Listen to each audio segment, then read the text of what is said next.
पकदे ने 100 डंड मार बल्लिया ओ तेरी उम्र न्याणी माड़ा असी भी ना करिए सरकार बल्लिया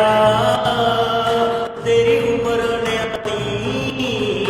माड़ा असी भी ना करिए सरकार बल्लिया तेरी उम्र न्याणी और तकदीर ने तवैर रखे आए सदा मुंड तो असी सप मार खट लिया पूसा फड़ गुड चो तकदीर ने तवैर रखे आए सदा मुंड तो